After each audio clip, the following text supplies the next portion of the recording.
Halo, assalamualaikum warahmatullahi wabarakatuh. Selamat datang kembali di channelnya Pekerja Migran Indonesia. Channel ini hadir dengan informasi, dan kali ini informasi mengenai libur atau public holiday PRT, dan juga ada beberapa informasi mengenai yang terpapar dan ada sedikit penjelasan tentang sebuah kasus. Oke, yang pertama menjawab pertanyaan kawan-kawan di Instagram aku dan juga di pertanyaan di beberapa video mengenai libur bulan Desember 2022 dan Januari 2023. Ya, kita akan membahasnya. Yang pertama adalah Desember 2022. Ada yang menanyakan apakah 3 kali kita libur atau 2 kali. Ya, sebenarnya Desember itu liburnya adalah 1 kali 26 ya. Namun mbak-mbak harus tahu bahwa ada pilihan, yaitu Anda memilih tanggal 22 Desember atau tanggal 25 Desember. Kalau 22 adalah peringatan sebagai pergantian musim. Kalau 25 berarti adalah Christmas ya. Jadi juragan itu bisa memilih Anda boleh libur 22 atau 25.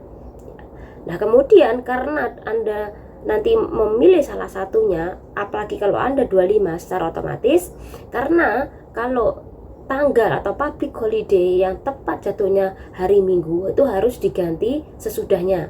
Berarti tanggal 26 ya, Senin Anda libur. Ya, jadi hanya sebenarnya ada satu, yaitu tanggal 26 saja. Kalau tanggal 25, 22 Anda memilih salah satunya ya. Nah, itu penjelasan di bulan Desember 2022.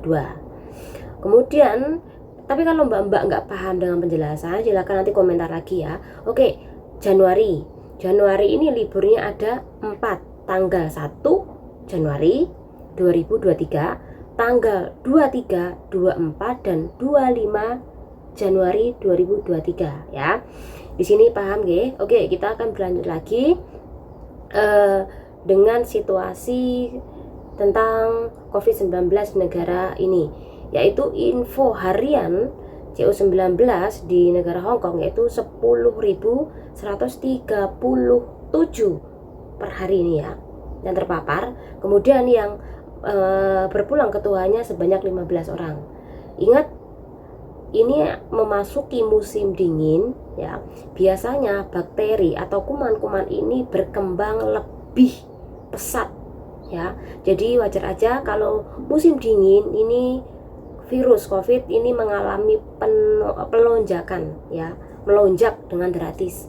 Sekali lagi kawan-kawan berhati-hati kalau libur nantinya, jangan jaga kondisi dan jangan lupa memakai kengkan ataupun memakai topi agar kepala Anda ini terhindar dari masuk angin atau angin yang masuk ya, karena bisa menyebabkan pembuluh darah pecah. Jadi ini harus dijaga ya ininya ya. Terus ininya juga, jadi jangan menghirup secara kuat-kuat kalau musim dingin ya, karena ini bisa membuat kepala Anda sakit. Intinya berhati-hati ya, ini sama ini. Oke, kemudian informasi lagi yang ketiga adalah daerah Ngoping sama Taimosan ini di bawah 10 derajat. Jadi yang daerah sana dijaga kondisinya, minum air yang hangat sebanyak mungkin, bajunya juga dijaga, jangan lupa pakai kengkan ya.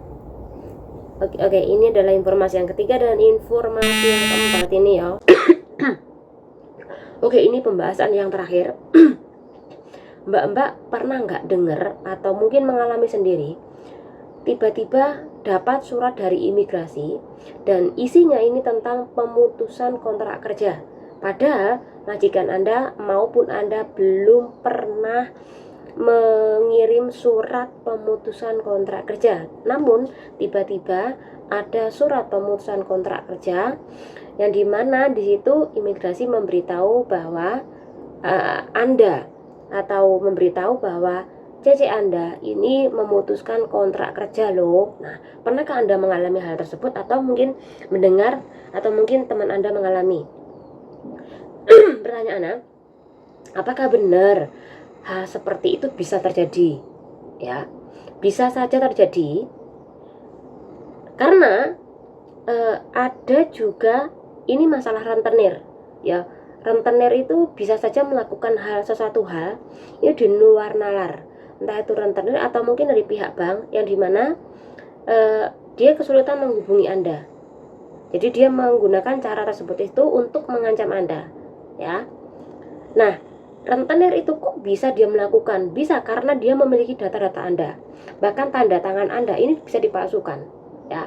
Intinya mereka bisa saja melakukan hal tersebut ini karena mereka ibaratnya adalah sakit hati atau mungkin menunggu Anda untuk membayar tapi Anda tidak membayar. Tapi ini hanya kemungkinan kecil saja ya. Kemudian apakah kalau sudah rentenir ini nanti mengirim surat ke imigrasi, apakah ini bisa benar-benar sah? Jawabannya adalah tidak sah. Karena kalau tidak punya alasan yang tepat, ini belum bisa disahkan. Lagian kalau alasan nggak tepat secara otomatis ini harus minta persetujuan majikan juga dalam pemutusan kontrak kerja. Jadi imigrasi nanti hanya memberitahu saja bahwa cici Anda mau memutuskan kontrak kerja loh, atau mungkin Anda disuruh membuat pemutusan kontrak kerja lagi dengan cara betul dan sah. Berarti harus meminta tanda tangan juragan juga, ya. Jadi tidak perlu takut ketika rentenir ini menggunakan tanda tangan palsu Anda dan Anda tidak merasa membuat surat pemutusan kontrak kerja, ya. Bagaimana caranya nanti kalau sudah ada surat pemutusan kontrak kerja? Apakah itu perlu ngomong sama imigrasi lagi atau mengirim surat ke imigrasi lagi? Jawabannya adalah perlu. Anda perlu menulis kembali dan memohon permintaan maaf bahwa antara Anda dan majikan Anda ini tidak pernah menulis surat pemutusan kontrak kerja, ya. Jadi nanti di imigrasi baru akan diperbarui lagi, ya. Intinya Anda tidak masuk ke daftar mau memutuskan kontrak kerja seperti itu. Jadi intinya ada pemberitahuan lagi, ya. Oke, yang kedua, selain dari rentenir, ada lagi mungkin Anda pernah ngomong ya sama pihak agensi bahwa aku mau memutuskan kontrak kerja mau bulan ini, tapi Anda lupa. Ya, akhirnya si pihak agensi ini sudah terlanjur mengirim surat ke imigrasi, ya. Ini yang harus Anda ingat-ingat, apakah Anda pernah ngomong ke agensi. Kemudian yang ketiga, mungkin Anda sendiri teledor, ya.